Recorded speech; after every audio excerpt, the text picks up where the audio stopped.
simplest ways, I think, to argue for God's existence is not just by giving one or two arguments to demonstrate his existence. Instead, you can start by accepting all of the atheistic arguments against God's existence. As an example, you would grant the arguments, the problem of evil, let's say by Paul Draper. You would grant the divine hiddenness argument by J.L. Schellenberg. You would accept the simplicity argument by Graham Oppy. Or you could even accept the argument of inconsistent revelations by Seb Harris. These four are usually seen as some of the best arguments for atheism. So for the sake of this whole argument, you can just grant all four of these. And then from there, you would just have to argue that theism is still more likely when you consider all of the other facts that we have. Now, how could that be? Well, theism, you could argue, is just more likely for the fact that there are simply more reasons or more arguments, more evidence that favor theism. This would just tip the scale, so to speak, in this way. One way to show this is to list the best theistic arguments alongside the atheistic arguments, the better ones and the worst ones too. And here I've only mentioned four arguments, and I obviously know there is much more arguments for atheism, but these are the four that I see as the strongest. So, here are some arguments that are in favor of theism. You could do the argument from order by Richard Swinburne, the argument from the applicability of mathematics by William Lane Craig, the argument from contingency by Josh Rasmussen, the teleological argument by Luke Barnes, the Kalam cosmological argument by Andrew Lope, the argument for causal finitism by Alex Proust, the argument from consciousness by Josh Rasmussen, the ontological argument by Plantinga, the argument from personal experience by Richard Swinburne, the argument of Jesus' resurrection by Mike Licona, argument from beauty by Alexander Bruce, and psychophysical harmony by Dustin Crummett. And again, these are just a handful, but these are some of the better ones that are normally presented for theism.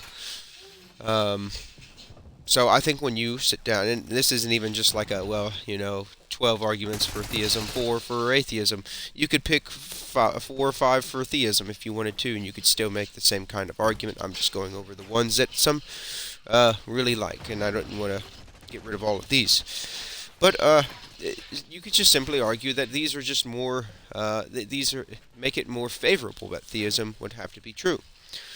Theism has much more evidence over atheism when looking at all of these arguments. Now, obviously, I would not be going over every single aspect of these arguments in this video. It would be a 2-hour, 3-hour video.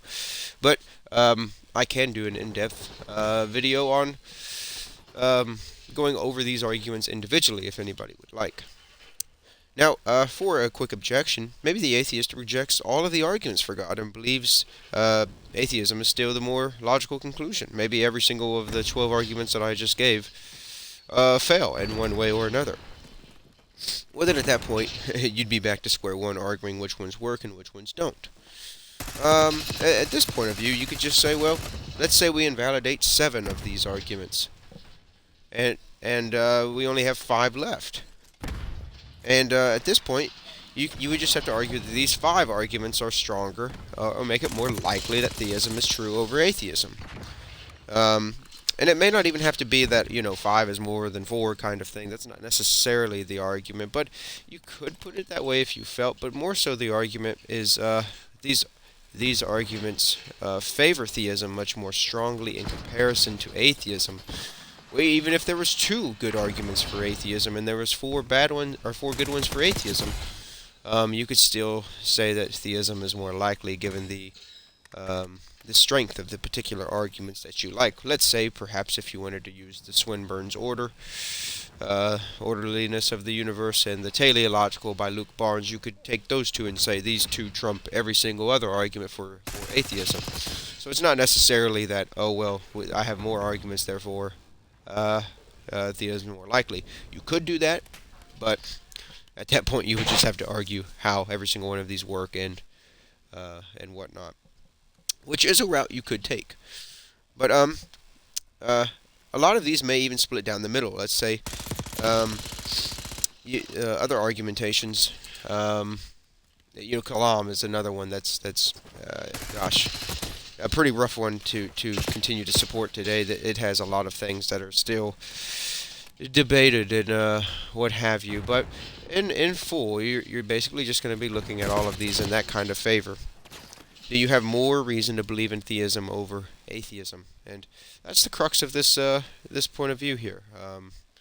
And even if you think that these are stronger arguments or not, though, that is that's where all of this will continue to fall down at. But that's all for this video. Thank you all for watching, and like and subscribe for more content like this.